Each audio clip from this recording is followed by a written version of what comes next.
So today I'm talking about a P0750 code, what it is and how you go about fixing it. And so what is a P0750 code?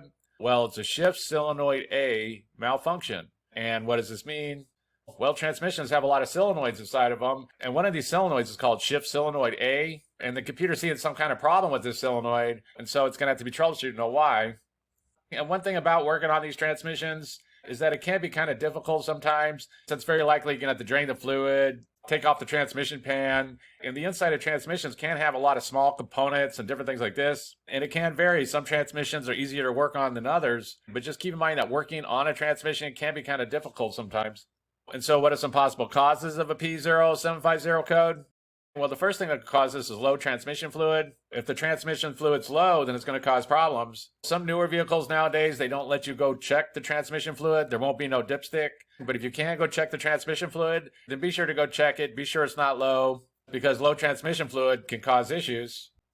The next thing that could cause this is a clogged up transmission filter. If that transmission filter gets really clogged up, then it might be blocking the fluid from flowing through it and causing problems. So if your transmission has low mileage on it, or it's been maintained regularly, then it might be a good idea to go get your transmission fluid changed. And one note about this is that if you have a high mileage transmission and that fluid's never been replaced, then sometimes that can cause issues. Sometimes on high mileage transmissions, people go and get the fluid replaced, and then like a week later, they're getting a bunch of other codes and things like this. And so if your transmission does have really high mileage on it, then you might want to go do some research on it. If that filter is clogged up and your transmission does have high mileage on it, then what you could do sometimes is that you could save the fluid, you could replace the filter, and then you could pour the fluid back in. Sometimes you might be able to add in a quart or two. Like I said, be sure to do some research on your particular transmission. But the next thing that could cause this is a clogged transmission filter. The next thing that could cause this is a bad Shift Solenoid A, or the wiring going to the solenoid. The solenoid might have just gone bad and just need to be replaced, or the wiring going to the solenoid might have like an open or a short. There might be a bad connection inside of here somewhere. If you do go to work on your transmission, you will need to get a diagram where all the solenoids are located and what's going on in your particular transmission, since there will be differences. And you'll need to locate that Shift Solenoid A. Once you locate it, there's some different ways to go about testing it. If you have a multimeter, you can test it with that. You could check it for resistance using ohms. And basically you check it. If it's open, you're not getting no resistance, then you know it's bad. You can also look up what the rated ohms is for that solenoid, and then match it to what your transmission solenoid is rated to be at. Again, there will be differences, so you need to look up what your transmission specifications are. Also be sure to check out that wiring going to the solenoid, and basically keep in mind anything wrong with the wiring going to the solenoid is going to cause the same symptoms as a bad solenoid. But the next thing that could cause this is a bad solenoid A, or the wiring going to the solenoid. The next thing that could cause this is that there's just some kind of transmission issue going on.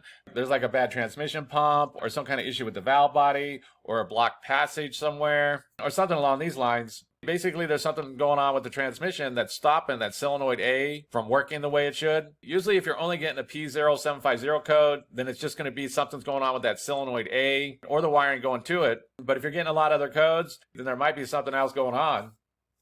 And the last thing on the list is going to be a bad computer. And this would be something like a bad transmission control module or a bad powertrain control module. And this is fairly rare. Usually these computers don't fail. Usually it'd be something else. But it is possible that they're having some kind of issue. If you do think you have a bad computer, be sure that your battery's good, that your alternator's charging correctly, that it's not too high or too low, because these computers need a good stable power supply, or else it could cause issues with them. Also, all these computers need a good ground going to them. And sometimes something can happen with the ground going to them. So if you do think you have a bad ground wire, quite often you can use a jumper wire. You could ground out to the case and then ground out the other side to a good ground, and then just see if the problem clears. But like I said, it's usually not going to be a computer problem. Usually it's going to be something else. But the last thing on the list that could cause this is a bad computer. And so that's basically it. I just want to give a basic overview of how you go about fixing a vehicle with the P0750 code.